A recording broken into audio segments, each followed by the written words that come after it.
यदि आप हमारे चैनल के सभी गाने को पसंद करते हैं तो डीडी प्रोडक्शन हाउस के यूट्यूब चैनल को लाल बटन दबा के सब्सक्राइब करें और घंटी के निशान को जरूर दबाएं।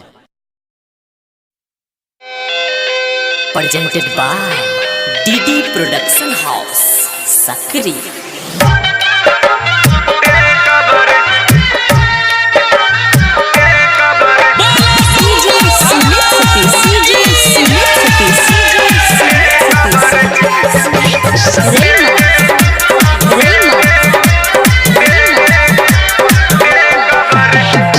आइल बसावन बाबा के पावन, आइल बसावन बाबा के पावन, हाथ में जल लेके रे महाकाल का चरम जल टेकब रे, महाकाल का चरम जल टेकब रे।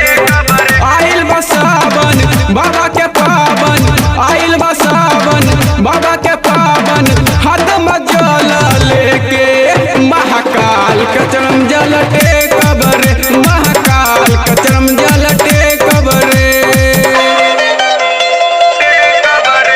Presented by DD production house. Sumit Satish, Sumit Satish, Sumit Satish, रेमा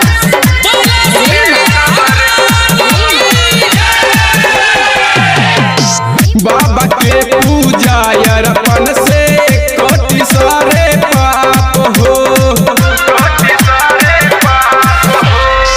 काल के ही भक्त प्यारा काल बिना सती हो। बाबा के पूजा अर्पण से कोटि सारे पाप हो। आइल बसावन बाबा के पावन, आइल बसावन बाबा के पावन, हाथ में जल लेके महाकाल को चरम जल टेकब रे, महाकाल को चरम जल टेकब रे। Sumit Satish, Sumit Satish, DD production house सकरी।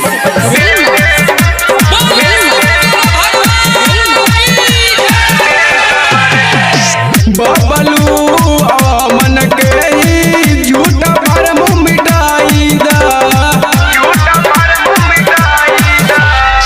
बिकी अर्जुन करनी हो दर्शन बाबा दिखाई दा।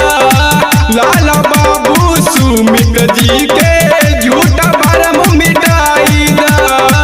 आइल बसावन बाबा के पावन, आइल बसावन बाबा के पावन, हाथ में जल लेके महाकाल का चरम जल टेकब रे, महाकाल का चरम जल टेकब रे। आइल बसावन बाबा के पावन, आइल बसावन बाबा के पावन, हाथ में जल लेके महाकाल का चरम जल टेकब रे, महाकाल का चरम जल टेकब रे। Recording by DD production house Sakri 97 084 45 722।